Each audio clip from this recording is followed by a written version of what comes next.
After 50 years away, I'm back to the gorgeous city of Kiev. It's so thrilling to walk along the streets my parents walked and see the city we left during the war in '42. I have chosen to live for the last 35 years in San Francisco. And 17 of those years, I've worked with the San Francisco Opera Shop. Opera music has given me so much inspiration. What do art and jewelry have in common? Well, if you're Masha Archer, they have everything in common.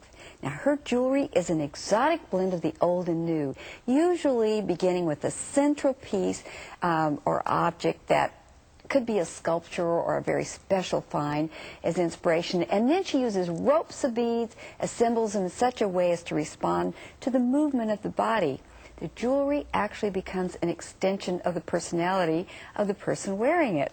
Can I tell one more little story? Yes. I then went to an Arabian horse show and saw this incredible piece of jewelry to purchase with something of mine. I bought it, went to the opera months and months later, saw your collection there, turned to a friend of mine and said, I have a piece of jewelry by this artist, at which you, the artist, came around from behind the counter and said, well, you couldn't have. And totally ignoring you, I turned back to my girlfriend and said, well, regardless of what she says, I do have a piece. And you said, but you couldn't unless your name is Margaret Lesher. So I bought your second piece in Scottsdale, Arizona, never met you, and once I met you, now look what I've done. I seem to have synthesized my Slavic origins with the opera and my life in America. Samuel Ramey was among the singers that performed in this house and supported it with lending me his person. This handsome body. To adorn his person and his presence. From the time that I have seen your work, I would classify it as very operatic. It has that kind of the grandeur and the largeness, and the colors are very, very strong. The only way I can describe it is operatic. I just stuck to the opera house because this is where I was living the visual life that I was working with. Placido requested that I photograph him in, as he said, very impressive pieces. I treasure this recollection.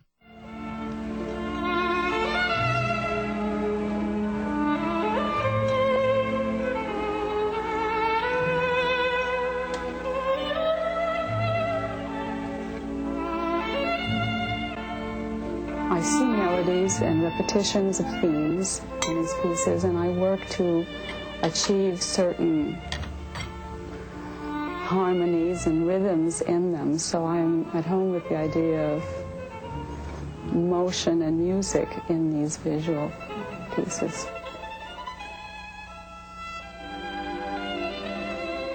My whole family comes from Kiev. I was born in Kiev. My parents were both artists. My father a sculptor and my mother a painter. They're Mykola and Sofia Muhin. He was a witty and a cheerful man. He loved his friends very dearly. Kiev and Lviv were bombed. He was a prisoner, and he prepared his escape. He was saved by Americans. It helped that he had 2 passports.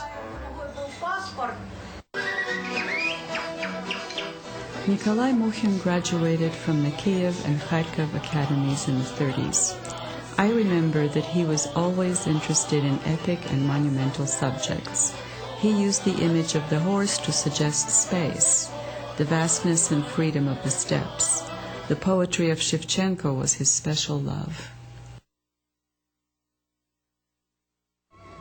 My mother's influence is more mysterious and more abstract, because my mother transmitted to me very, very ephemeral and equivocal ideas of color. That there is no such thing as a color that's beautiful or a color that's ugly, but rather that colors are to be heard in groups as a melody.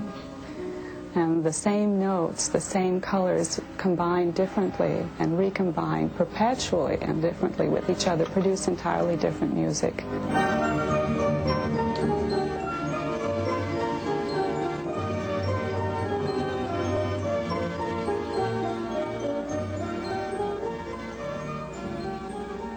The idea is that if it's beautiful, even if it's dull, which sometimes beautiful things are dull, even if it's dull and quiet, I can, by combining it with something interesting, ignite that beauty so that it not only has the power of beauty, but suddenly also has the power of its excitement as well. And the same for something ugly that's interesting. It may be just ugly, but I see the possibility of making an introduction of this ugly thing to something beautiful and suddenly making it very interesting, and then the whole thing again begins to move. This carving of my father's, which is called Hajuchka, which means little snake in Ukrainian. This is carved from Carrara marble, and which I posed for in 1953. This is the basis for this design, which I had done in China. I trained a sculptor in China to do this.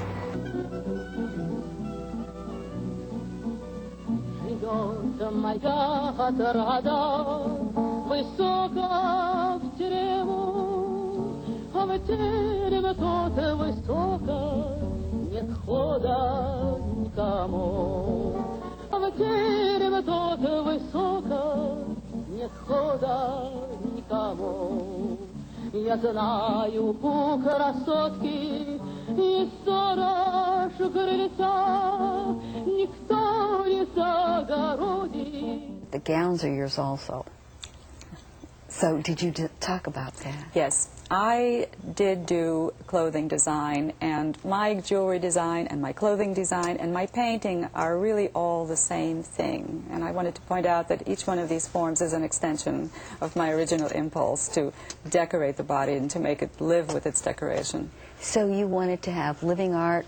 Yes, that can be wearable worn. art. Wearable art. Wearable art. So that it can be displayed on the wall in a case when not worn, and then worn wherever you are going. So with my collection, I can go over to the display cabinet, take out the piece I want, wear it, and bring it back. And then you have this beautiful object of art in your home, not in a drawer, not hidden, but displayed with your collection of paintings and sculpture.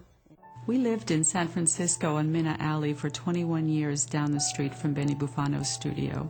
We were rapacious collectors of everything: carpets, paintings, icons, books, Art Nouveau.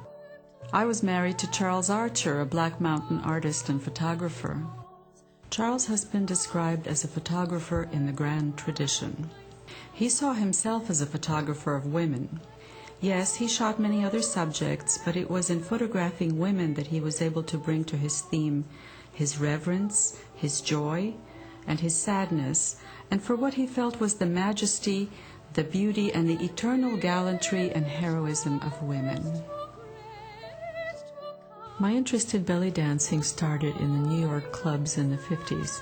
For me, belly dancing was an extension of life drawing and the basis of my ideas of moving sculptural composition. That's why costuming and the mechanics of dance jewelry became so important in my company, the San Francisco Classic Dance Troupe. I directed this group for 15 years and was the first to bring this dance to Hong Kong, China, and Morocco in the 80s. In the 70s and 80s, we performed our Parisian Tunisian style in Europe. Charles liked to photograph our modern belly dance in classical environments. The Palace of Fine Arts was a favorite site, and we all considered it our place.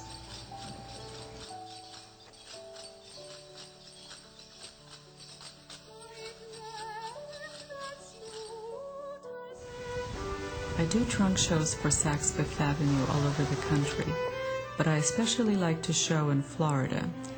The Florida customers say yes to the big statement.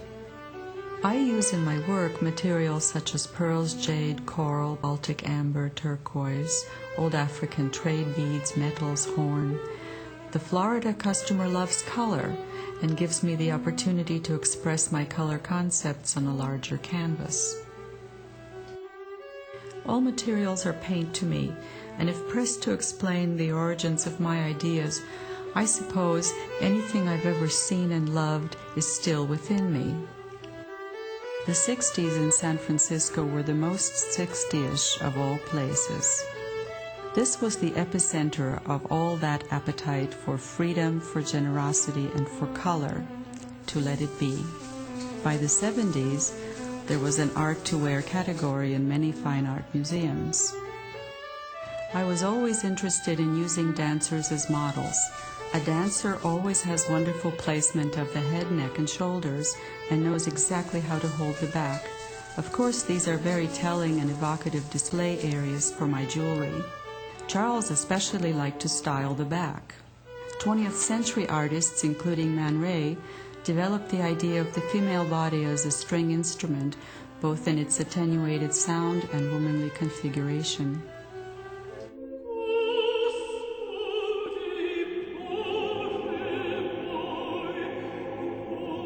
I was so lucky to meet and know Olga Borodina, Elena Zaremba, and Marina Domoshenko, leading voices of the Russian opera scene.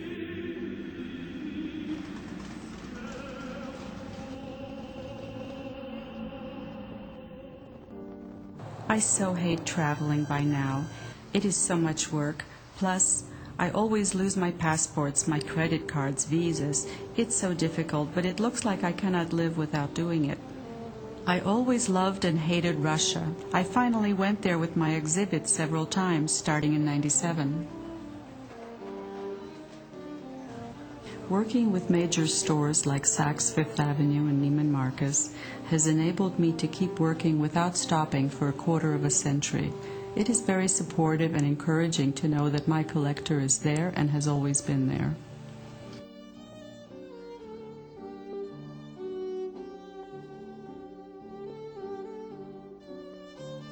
For 20 years now, I have been living and working in 2 little apartments on the top floor of a small Victorian building in Hayes Valley, 2 blocks behind the Opera House.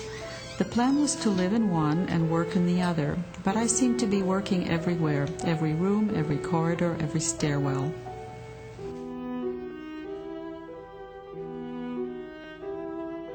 In the tradition of my parents and all Slavic artists I've ever known, I have filled every inch of my space with my treasured finds and classical music. That's for a shoot? When I'm developing an idea, I pull what I need from my extensive library of available materials. I don't want to have to buy or order anything mid-stride. Speaking of artists and houses and how life and art intertwine, this is my parents' house in Philadelphia and my father's carriage house, Atelier. Since his death in 1962, his granite blocks have remained untouched. He was very, very kind, very gentle, very subtle, easygoing, happy, and on the other hand, it seemed like everybody that reacted to him in the opposite extreme. They always prodded him. They seemed like, when I was very young. Well, I fell in love with his daughter. That was easy. It was difficult, but it was easy. It was just kid stuff. Stone was special because it's a different approach entirely. You have a piece of stone and you want to get something out of it. And you approach it entirely differently from anything else. And his philosophy was that you feel it through until you become almost part of it. That you have to feel that strongly, and then you attack it. When you immigrate from the Soviet Union, it's a completely different story than if you come from Germany, France, or any other country you could have gone home to. The dream of so many of them was to return and bring their art back with them. Sergei Bongart sent quite a few of his works back to Kiev. Volodya Shatalov also sent works. They never thought that it would happen within their lifetimes. There would be a free Russia or free Ukraine. He doesn't know that his works are now back there. не только Sculptor Pyotr Kovshchenko remembers that Nikolai Mukhin was admired for his brilliant technique and loved as a very kind person. He was buried in a historic Ukrainian cemetery in Bound Brook, New Jersey. Kovshchenko found inspiration for his work in Ukrainian history and immortalized the victims of the famine of 1933.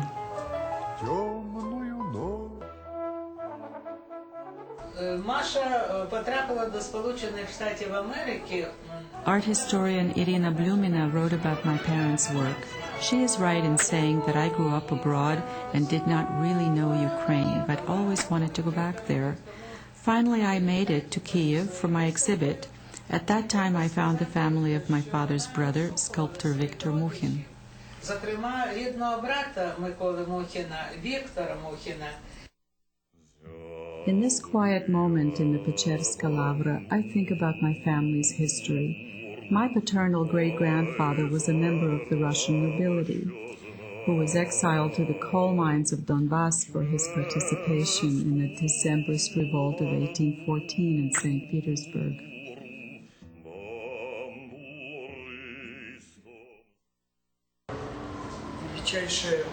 One of the greatest joys is when a theater director meets an artist capable of thinking with such finesse, harmony, sophistication, and still knowledge of theater as if on a different plane.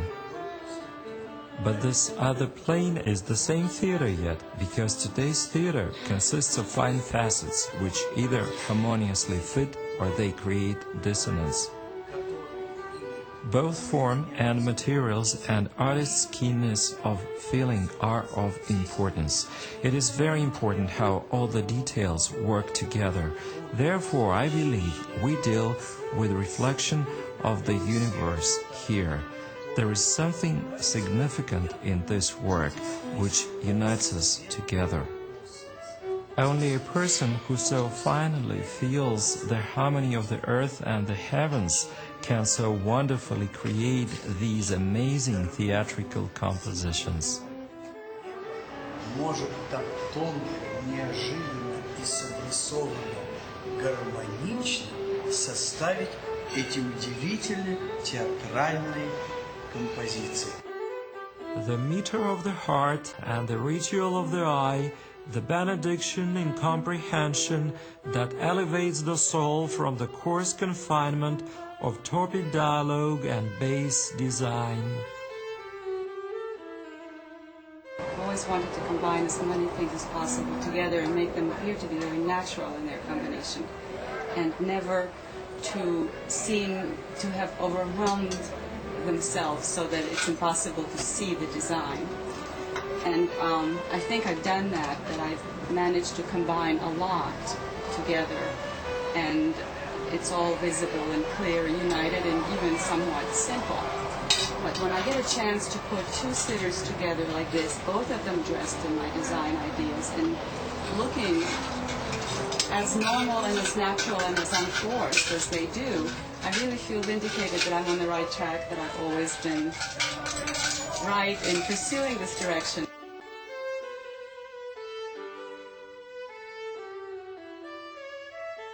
These are wonderful tribal silver artifacts from different countries in the East and Middle East and Near East. These are Tibetan, Afghani, most of the rings are Tibetan. And Masha was always my ideal of a sparkling artist, kaleidoscope, because she could paint in any style, and she had her lessons at the studio, where there were some very fine artists who taught the young people, but I think it came out of her genes actually, from the family. She was very talented, her style changed with her whim, and I enjoyed watching her paint because she was totally engrossed in what she was doing and happy.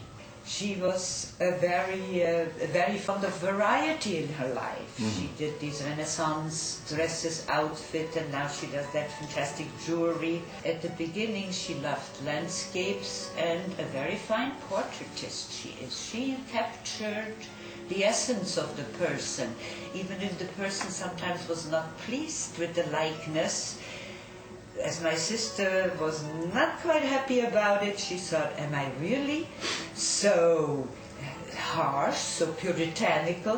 It was a beautiful summer night, and Masha and her friend and I and my husband were enjoying everything, the soft air, and especially Masha painting away. The fireflies were out already, night was falling. My work really is an outgrowth of what I've learned from them.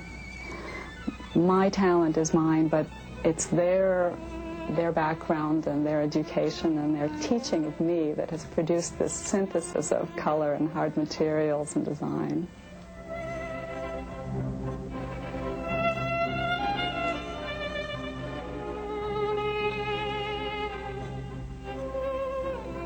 I incorporate his love for combinations of handsome, permanent materials and his sweeping, fearless design ideas, the humor and the wit and the elegance. These are things that I saw in his sculpture, and I felt that they were mine as well.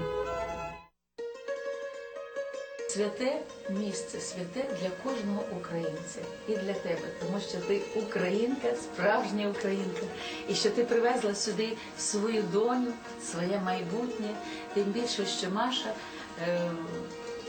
дочка знаменитого скульптора Миколи Мухіна, який вчився до війни колись іще з Тетяною Яблонською на одному курсі. Мухін, роботи, коли я побачила вперше, ви знаєте, настільки вражена експресією, динамікою і любов'ю до рідного краю, любов'ю до України. While in detention by the Soviets in East Germany, my father was commissioned to do 3 monuments to the fallen Allies.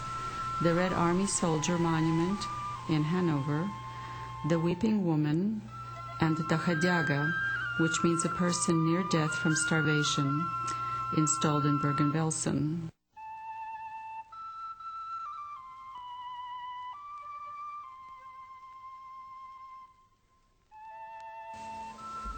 Посадили над козаком явір та ялину, а в головах у дівчини червону калину.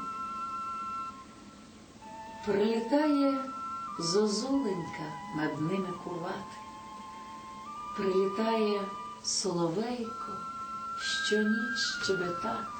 Якби знала, не ходила б пізно за водою, не стояла б до півночі з милим приладою.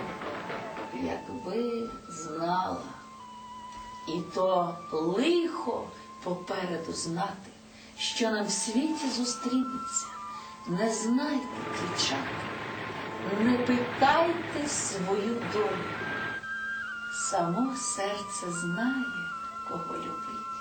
Нехай в'яне, поки закопають, бо недовго чорнобриві карі оченята, біле личко червоніє. Недовго, дівчата, дополуть, та й зав'яне, брови полиняють. Кохайтеся, любітеся, як серденько знає.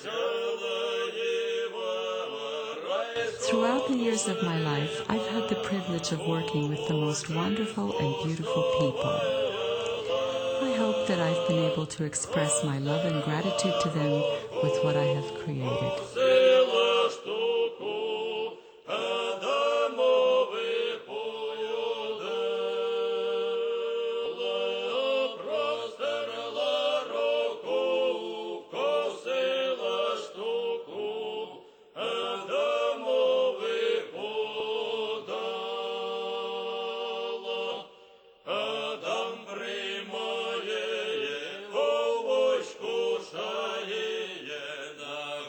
Go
Amen.